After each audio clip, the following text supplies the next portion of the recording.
So, have you ever tried to drill a hole in a plastic pipe and it just cracked, became a total mess? Yeah, we've all been there. Today, we're going to fix that for good. We are going to absolutely master the skill of drilling a perfect, clean hole every single time.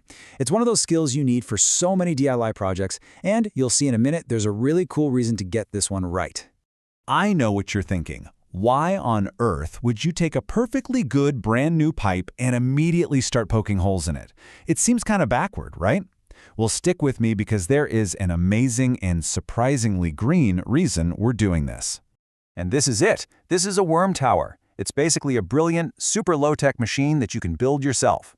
You toss in your kitchen scraps, and it turns them into some of the best fertilizer money can buy, well, except you're not buying it. It gets delivered straight to your plant roots by an army of very happy earthworms. And what's the key to this whole amazing setup? You guessed it, drilling perfect holes. Okay, let's get into it. Here's our game plan. We'll kick things off with the prep work, the pros checklist. Then we'll cover 2 different ways to actually drill the holes. After that, we'll go over the common mistakes you absolutely want to avoid. And we'll wrap up with a really important warning about the plastic you choose. First up, the pros checklist. Look, any seasoned craftsman will tell you the magic isn't in the final cut, it's in the setup. Taking just a few minutes to get prepped is going to save you a ton of headaches and make sure you get a safe, clean hole. So let's talk tools. The list is pretty straightforward. You'll need a power drill, a marker, some sandpaper. But listen up, the 2 most important things on this slide are a sturdy clamp to hold that pipe steady and your safety glasses. When you drill plastic, little sharp bits can go flying everywhere. Seriously, make those glasses a non-negotiable part of your gear.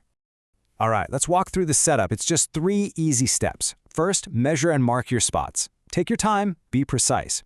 Second, and this is the big one, you cannot skip this, clamp that pipe down. Round things want to roll and spin the second a drill touches them. That's how accidents happen and how pipes get ruined. And finally, if you're making bigger holes, a small pilot hole is your best friend. It gives that main drill bit a perfect place to start. Okay, we're all set up. Now for the fun part, actually making the holes. I'm going to show you 2 fantastic ways to get this done. So whether you've got a full-on workshop or just some basic tools, don't worry. One of these methods is going to work for you. So here's the quick breakdown.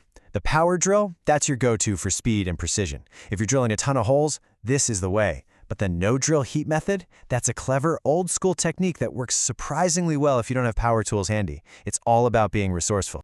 Let's start with the power drill method. Now, the most important part here is your drill bit. You want to use a spade bit or a Forstner bit.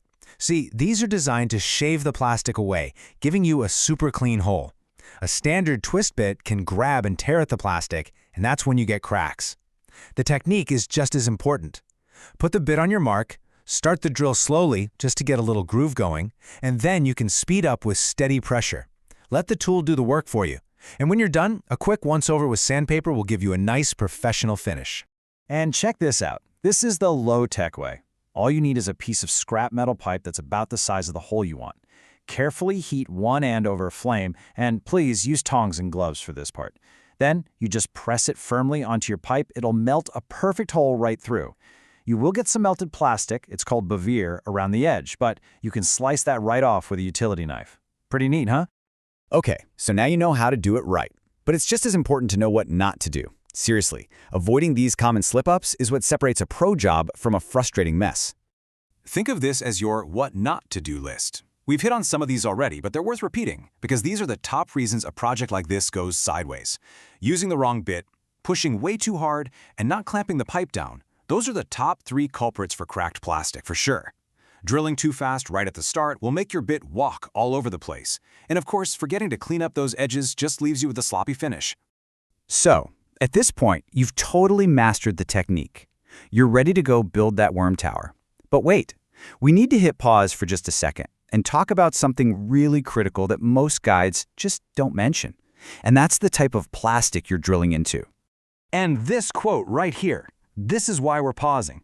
A lot of DIY guides out there will tell you to just grab some standard white PVC pipe for your garden projects. But there's a serious, hidden danger in doing that.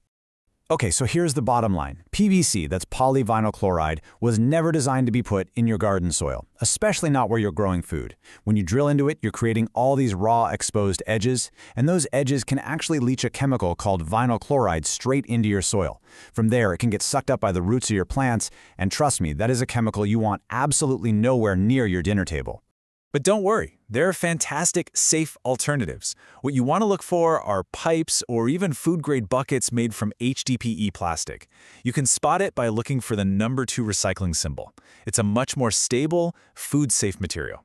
This way, you can build your amazing worm tower without any of the risks that come with PVC. And really, that brings us to the most important point of all.